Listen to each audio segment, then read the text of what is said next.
I don't understand it. I can't figure it out. But I want to fire the entire coaching staff. Just everybody just needs to be done. I know Josh Harris can't come in on a Tuesday and fire everybody on a Thursday, but I'd love to see it. Greetings and salutations, and welcome to the Odd Coaches Podcast. I am your host, Dr. Keith Adams, and with me today, quite an eclectic mix of our cavalcade of stars, starting with the unofficial benefactor of the Odd Coaches Podcast, Brian Bobby. And Brian, how are you doing today, sir? Fantastic. Not even a Commanders loss could keep me down. All right. And our favorite team leader and bank robber, Mike King. Mike, how you doing today? I mean, I only get to wear I wear my Giants jerseys after wins, so I only get them to, wear twice a year when we play the Commanders. So, Captain for life, Will Cotton. Will, what's going on? Busy. Love it. Made some sports today, so that's good. And the winningest player in Coach Adams' history, Sean Sears, is joining us tonight. Sean, I'll be yelling at you in segment 3, but how are you doing right now? I'm all right, man. I'm okay. For those who are listening audio-wise, Sean is a Raiders fan, and I drank the Kool-Aid. So in segment 1, best, worst, and most surprising. Segment 2, I've got some things I want to get off my chest and hopefully everybody can help me with. And in segment 3, we'll talk about things strictly for entertainment purposes only. And I wasn't very entertained this week. But first, Mike King, what's the best thing you saw today, sir? I think it has to be the Ravens. I mean, did not see them just destroying Detroit. I figured it would be a good game. Neither did I. I just can't imagine how good they could be if they had a different head coach. But yeah, that was a good one. Okay. Cotton Man, what's the best thing, sir? With Mike King, I basically have to say the Ravens, but most specifically Lamar Jackson, who balled out 350, 3 touchdowns. He had a running touchdown. And I hope your brother listens to this when he hears that he really is a quarterback. Shout out to Big Brother Almighty. Bobian, what's the best thing you saw today? I'm going to say that my favorite thing was watching the Bills lose. So I think that's the best thing. Watching Belichick get number 300 at the hands of the Bills. Okay. And Sean, what's the best thing you saw? That's what it was, the Ravens, man, because I've been bad about the Ravens all season. But it looked good. I thought the Ravens-Lions was going to be a great game, and it did not live up to what I thought it was going to be. Yes, neither did I. Neither did I, and I too agree to you. Ravens offense looked good. So, worst thing, Sean, I'm gonna stay with you. What's the worst thing you saw today? My Raiders letting a Division II quarterback come in and light us up, and our defense just looked terrible. We just looked bad. Hoyer looked bad. Like, we just need to fire Josh McDaniels. That's it. Speaking of firing, Bobian, what's the worst thing you saw today? Yeah, well, let's just go. We'll go with the Commanders. Here we go. Second team that they faced with, 3/5 of their starting offensive line out with injury, facing a backup quarterback, and they laid an egg against the Giants. I don't understand it. I can't figure it out. But I want to fire the entire coaching staff. Just everybody just needs to be done. I know Josh Harris can't come in on a Tuesday and fire everybody on a Thursday, but I'd love to see it. Hey, Will, what about you, sir? I would have to say Buffalo, man. The team that really thought everyone's going to make it to the Super Bowl at some point in the last couple years, they've just getting worse and worse. And, I mean, that was the most embarrassing game that they've had. And they've lost 2 in the division that I couldn't even figure out. Lost to the Jets, and they lost to New England. And those are pretty gimmies. So they're not looking too good right now. All right. Mike, what about you? Oh, it's Ron Rivera. I mean, he is awful. He is so – when he's yelling at the refs because of a call from last year, that's not a guy who's involved in the game that's going on right now. And the call wasn't even that bad. I mean, the Giants got hosed last week. If Dable's yelling at that officiating crew the next year, I'm not going to be happy with him. grow up, man. Eating riverboat around, who's punting on 4th and 1 nonstop. Like, take some ownership. The Giants' offensive line is bad, and they held up pretty well. I think the Commanders have talent. Like, I really do. I think they need new coaches. All right. And the Giants really did get guys off the couch. Yeah, Okay. they were better. Worst thing I saw was the officiating in the last 2 minutes of the Browns-Colts game. There was like no home cooking at all. Even like the referee who's on was like, I can see how they made the call, but yeah, we're gonna skip that. Okay. Will, what's the most surprising thing you saw? Surprising for me, man, is the Chiefs are quietly rolling. They're quietly, they're killing. Their offense is good enough they can put up points to win. Obviously, Kelsey, Mahomes and Otto got it going on. But the defense is playing very, very well. And ever since they got Chris Jones back, they have been a different team from a standpoint of we know who we are. And they've just been beating guys handedly. And they're not making a lot of noise. And like Coach says, you love, man, no distractions. They got Taylor Swift, all kinds of stuff going on. And every day they come in, they do their thing, they beat the teams they're supposed to beat. And, if you look out at week 1, they're really undefeated, because they have Kelsey in week 1. So they're quietly the best team right now. And they're scary right now because they could get a couple, Mike Evans, you never know what they get. So most surprising for me. All right, Brian, what about you? Most surprising was the Ravens for me. I was just really like you guys have all said it, but I just didn't think they'd boat race the Lions, and they did. They did. Don't worry, Brian. I didn't think so either. Okay, Mike, what about you? Well, for the Ravens, Lamar has beaten the NFC every single time, except when he played the terrible Giants. All right, I'm going the Steelers because they're 4-2. They lost to the Texans by 24. They lost to the 49ers by 23. But besides that, they beat the Browns, who aren't bad. They beat the Ravens, who are good. The Rams and Raiders, we'll see. But schedule's not all that terrifying. They got the Cardinals, the Pats. They got the Packers, who look terrible. The Colts. I mean, seems like, I guess we'll get into it in the last segment, but if the Steelers over-under is not at a half, you should be taking the over every time because talk a lot about bad coaching. That's good coaching. Okay. And it's every year. Sean, how about you? Most surprising thing? Was the Atlanta Falcons. They're surprising. I mean, Witter, he's not playing well. He's not playing good. He's just out there. If you watch their game this season, he's a headache if you watch their games. Like, he will piss you off if you watch their games. So they're surprising me. They're surprising because they won, and I think they're ahead. They're leading the division right now, if I'm not mistaken. I don't have 0.5 checking, so I'll have to go with it. Yeah, I think it's the Falcons surprising me because they're getting Falcons are first. Okay. Yep. All right. To be fair, though, there's a couple college teams that would be leading the division, but they're still doing it. Okay. Mine was Bill Belichick doing his best Terry Funk and ECW moonsault against the Bills. I did not have it, and you'll find out in segment 3, more about my bad picks this weekend. But Belichick getting that win, especially at the end, man, I was very surprised by that. So, folks, in segment 2, we're going to talk a little bit about Belichick and what the panel will do, as well as some other issues that come up. I need some help. We'll be right back on the iCoaches podcast. The CKA SAVE Project is an industry leader in advocating for student-athlete, academic, and athletic needs. Through academic and athletic enrichment, the CKA SAVE Project is on the forefront of the issues facing 21st century student-athletes.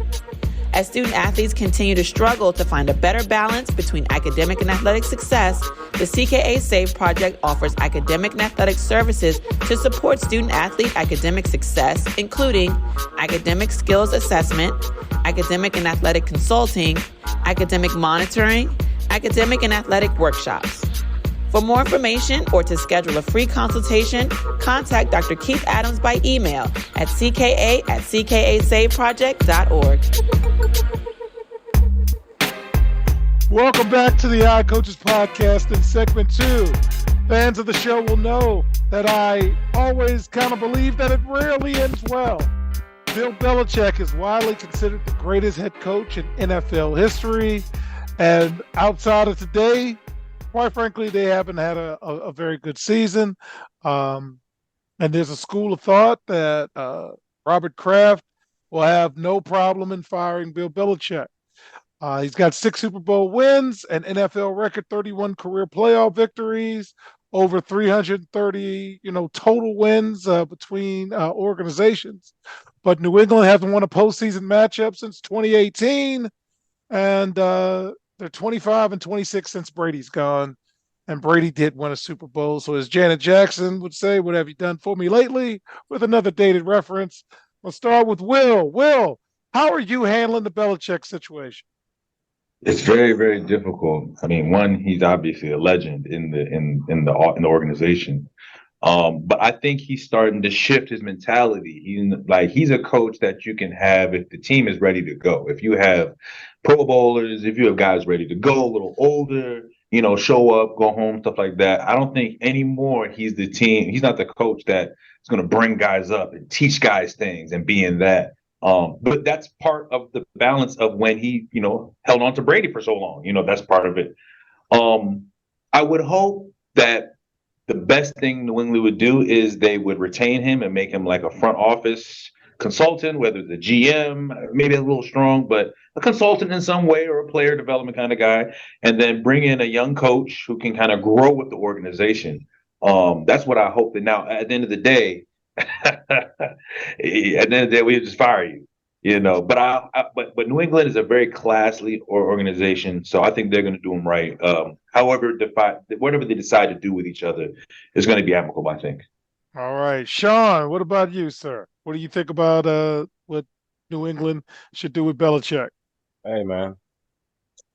At the end of the year, we gotta let you go. Gotta let you go. Let you go. We can give you. We may can give you a front office, something like that, but we're gonna have to let you go, man. You can't be the coach no more. Gotta let you go. Okay. Yep. Mike, what about you, sir? Patriots became franchise in 1959. Before Belichick, they made the playoffs. Let's see, 8 times. 8 years with Belichick, or maybe 10 with Belichick, 18. Before Belichick, Patriots were one of the teams with the Saints and the Bucks that you would think of as the worst franchises in the history of the NFL. If you made a bottom 5, they were clearly Mount Rushmore. Are they George Washington? Or that was the discussion. And now they're on the complete other end of the spectrum with the Steelers. He can do whatever he wants. He could be 150 years old, sitting on the sideline losing, and they have to be like, you got it. 6 Super Bowls. 6 Super Bowls. Add up all of our teams that we root for in our lifetime. We don't got we barely got 6. Giants have 4 in my lifetime. Again, Belichick's been there since 2000, so not even that long. I mean, some guys you just say whatever. You did enough for us that we have to take it. Got to take it. All right. Brian, you are the voice of reason, sir. What are we going to do with Belichick? So there's 2 things here. The first is that I think Kraft is going to be hamstrung a little bit by his fan base, because as much as Belichick has won, his fan base is now expecting the wins. And when they don't come, they're going to be pissed. And then they're going to ask for some change, and Robert Kraft is going to trade Bill Belichick to Denver, who has shown their desire to trade for coaches, and they're going to trade for a 1st and a 2nd round pick. That was a shoot, but they're going to have to get rid of him eventually, and it's going to come because the fans are angry. Okay. All right. So next thing, do you play him? The Arizona Cardinals want Kyler Murray to play again this season so badly that they are willing to take the financial risk that comes with it.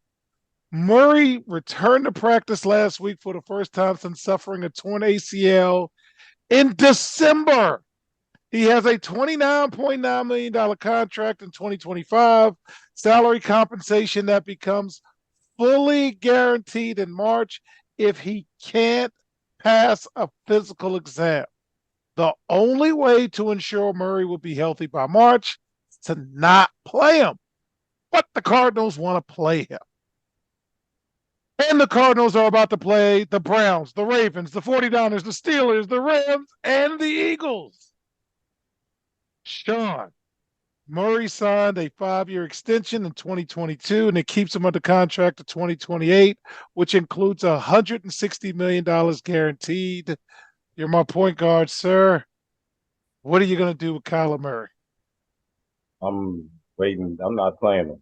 We're not. We ain't about to. We're not playoff bound. We're not. We're not doing no. He's sitting, chilling. I'm not playing him. Nope. Okay, Mike King. What do we got? Are you playing him? I mean, what's the goal? Is the goal to be bad enough for Caleb Williams? Because if playing the quarterback that you just signed, you just signed him last year, right? So if playing that guy makes it harder for you to be bad, then isn't that the guy that you want? In which case, what are we doing here? Okay, Brian, are you playing him? I think again, it goes to what their goal is. If they flipped on Josh Rosen really quick, though it was very clear that he wasn't the guy.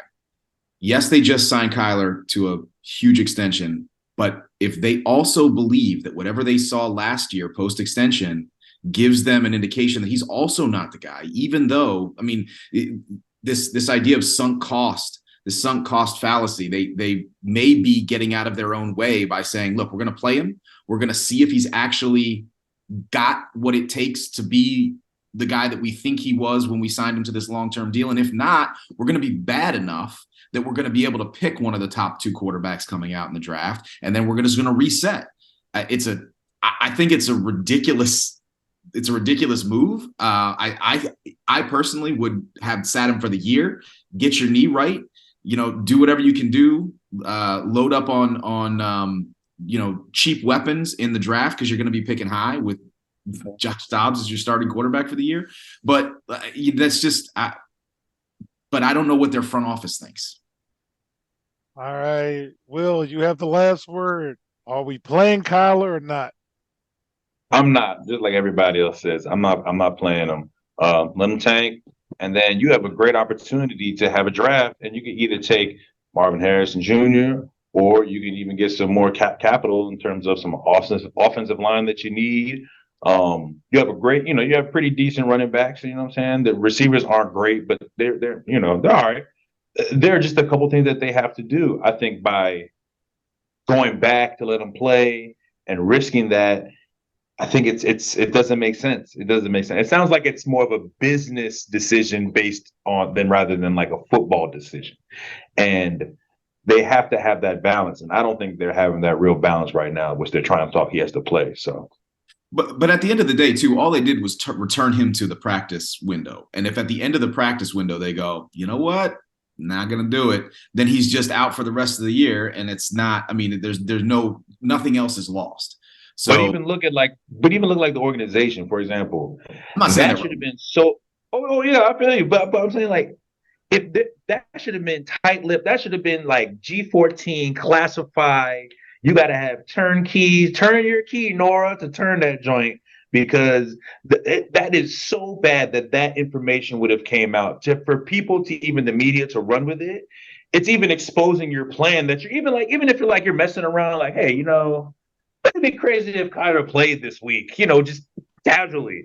A bad Michael Bidwill, he's been a bad owner for a long time. So this is really right for where he is normal. So, all right. So finally, gentlemen, Sunday afternoon is not all right for fighting. The NFL has threatened to hand down significant punishments to any players or teams involved in fights before or during games. In a memo obtained by ESPN last week, the NFL told teams that fighting is, quote, is irreconcilable and against the league's values and is never accepted. Any player or club personnel who fight before or during a game are subject to ejection, suspension, and or a significant fine. Any teams whose players or personnel are involved in fights could potentially forfeit a draft pick or face a fine. The NFL also said teams whose players or personnel fight could potentially be subject to more significant accountability measures. Two games last weekend got us into this. The 49ers Browns had a little kerfuffle, and the Cowboys and the Chargers on Monday night was marred by a pregame fight. Of course, the NFL said no discipline would happen as a result of those fights, but future fights will be handled appropriately. Brian, can you speak for the group in your elder statesman role for us and tell us how you feel about the league and their stance on fighting? First, can we talk about the lack of any kind of meaningful rivalry amongst the teams that fought on like the Chargers and the Cowboys? What were they fighting about? I don't understand. But secondly, Twitter. That's right. All this does is increase the marketability of these games when the potential is the could be you could see fireworks in these games and you could see this more people are just tuning in as a result of this. So the fact that the league is like, you shouldn't fight, when their marketing team has got to be like, man, we can exploit the hell out of this. Like it's so bananas. It's so bananas. Yeah. All right. So with that, fans, when we get back in segment 3, we'll talk about things strictly for entertainment purposes only. But I wasn't entertained. We'll be right back on the Odd Coaches Podcast.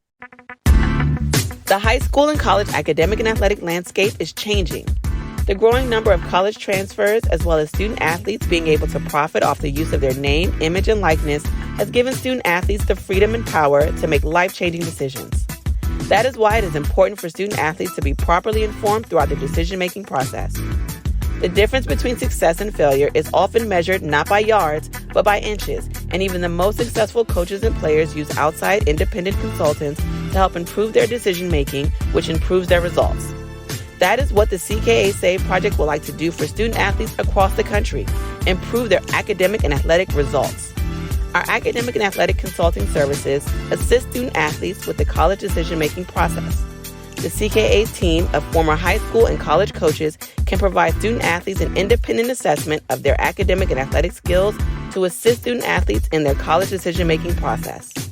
Let the CKA team evaluate your academic and athletic ability to assist you in finding the right fit for your academic and athletic career. For more information, visit us on the web at www.ckasaveproject.org or schedule a free virtual consultation with Dr. Keith Adams by email at cka@ckasaveproject.org. Welcome back to the Odd Coaches Podcast in segment 3. Let's talk about things strictly for entertainment purposes only. NFL Top 5. Will, we're going to start with you. Who's your top 5, sir? Oh, I'm going to go with the Chiefs, number 1. Number 2, Miami. They just playing right now, right? And I don't think they can really figure them out. The Phillies, number 3. San Fran, 4th, because they both lost last year, but San Fran lost kind of little injuries, you know what I'm saying? Trent, Debo, CMC a little banged up more than Philly. And then creeping up in the new one, Baltimore Ravens in the top 5. They're looking like they're pretty well, and they're running right now. So they're all healthy too. So that's relative. All right, Mike, give me a top 5, sir. Gonna go Chiefs 1, 49ers 2, Dolphins 3, Eagles 4, Ravens 5, with the Jaguars looking at. All right. Brian, what about you? Top 5. I actually have nothing to add to what Mike said. Okay. I would put it exactly. All right. Sean, do you have a top 5 for us? Same one that both of them just said. Yep. Okay. All right. So my season-long bets, Pittsburgh's looking good. Mike is actually 8.5, and they're 4-2, and I took the over. I'll take it. Jags was 10, they're 5-2, halfway to the push. The Jets, 3-3. I have them over 9.5. I got caught up, so that's all season. Chargers You have took the it. Giants next week. You do have the Giants next week. So. Yes. Okay. Giants are gonna want to win that one. There's a lot Everybody of can beat the Giants except for the Commanders. that's true. That's true. They use all their juice. They all their Madden cards. They don't have any more left. I got the Chargers, 9.5. They're actually a good team. I don't know why they keep losing, but okay. Green Bay, did they win? Because I have them over 7.5. lost. Broncos. Aaron Jones Did not lose to the Broncos. Who are they going to beat the rest of the year? Aaron Jones is killing my fantasy mob. I should have kept them as the upset. Okay. Carolina's a total wash. I had the Commanders over 6.5. That's dumb. And did Seattle win today? I think Seattle, they won. Yeah. They beat, All right, so Seattle's 4-2. We're chugging along. Okay, last week I was 1-4. This week I was 1-4. Overall, I'm 16-19. Bad 2 weeks. For the spread, I took Washington -3. I wish you text me, Brian. The one winner I had was Pittsburgh under 44. My 2-play, curse you, Sean. Las Vegas -2.5 and Kansas City -5.5. There's always one that messes me up. My 3-play will was Buffalo, Seattle, and Kansas City. That's a safe bet right there. Money line. Come on. What are we doing? Buffalo. And I had Detroit in the upset, and the only person who was upset was me. Okay. Week 8, game of notes. No bye weeks for anyone, and I'll be in Vegas. So good job for everybody not having a bye week. Thursday, Tampa Bay versus Buffalo.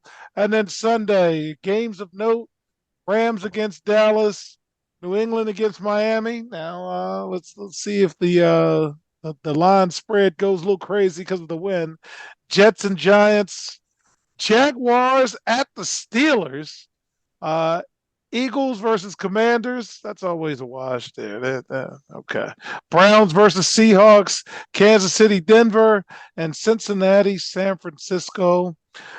So, panel, I'm going one at a time. Sean, next week, what are you looking forward to? I'm looking forward to see if my Raiders can get a W. Okay. Just seeing some improvement from this Sunday. That's all what I'm looking for. Man, just keep Devontae Adams happy since you're going to keep him for the rest of the year. Just, I don't know, throw him the ball a couple of more. But that was wrong for Devontae to kind of say something after last week's win. You're not supposed to, talk about yourself after a win, but okay. Will, what are you looking forward to? I want to see Bengals 49ers. That looks pretty intriguing. They're healthy. They're now playing. They won 2 in a row. And 49ers lost a couple key players, so we'll see if they can keep the momentum going. All right, Brian, what about you, sir? I was going to say the same game as Will. It'd be interesting to see if who Brock Purdy is without a couple offensive weapons potentially. He'll be a 7th-round draft pick. He's gonna be Mr. Irrelevant, right? And then I'm also interested to see if the Ravens can put a beat down on a bad team after beating a really good team this week. So it'll be interesting to see if they can follow it up. All right. And Mike, New York, big city of dreams. What are you thinking? This is a bad week of football. This is what was it, 2 weeks ago? You told me last week that this week was going to be better. Man, I told you it was trash. And I'm 1-4 off a trash week. Bad week. I'm ready for the playoffs. I think Jaguars-Steelers is a good game because for AFC playoff positioning, that's a big one. But really, Giants-Jets, the NFL chose the wrong week to talk about fights because there's hate. There's a lot of hate. Jets get a lot of publicity when they haven't won anything. since way before my lifetime. But every year it's the same nonsense with the sports talk and the preseason. They treated it like the Super Bowl, Jet Life Stadium. They're 3-3. Like, shut up. You're nothing either. You've never been to a playoff game in your own home stadium that's existed for 2 decades. We've only been to one. I was there, and we won a Super Bowl that year. So you know what? Screw it. Giants gonna destroy them, and then I hope we lose the rest of the games. Mike, I hope you can make it next week. So on behalf of our Cavalcade Stars, I'm Dr. Keith Adams saying thank you for listening and watching the Eye Coaches podcast, and we'll see you on the sidelines. Till next time, take care. The Eye Coaches podcast is sponsored by the CKA Save Project. The CKA Save Project is an industry leader in providing student-athlete academic and athletic support. From assessing student-athletes' academic and athletic skills, to measuring and monitoring student-athlete academic progress, to improving student-athlete time management and organizational skills, the CKA Save Project provides wraparound services for student-athletes from middle school through college. For more information, visit us on the web at www.ckasaveproject.org or schedule a free consultation with Dr. Keith Adams by emailing cka@ckasaveproject.org. We hope you enjoyed today's show.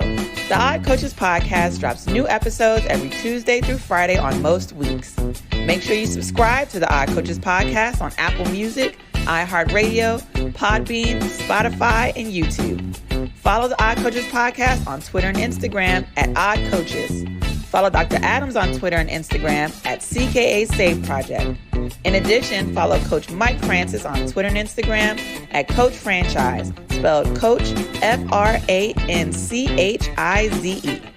For more information about the CKA Save Project, please visit them on the web at www.ckasaveproject.org. See you next time on the Odd Coaches podcast.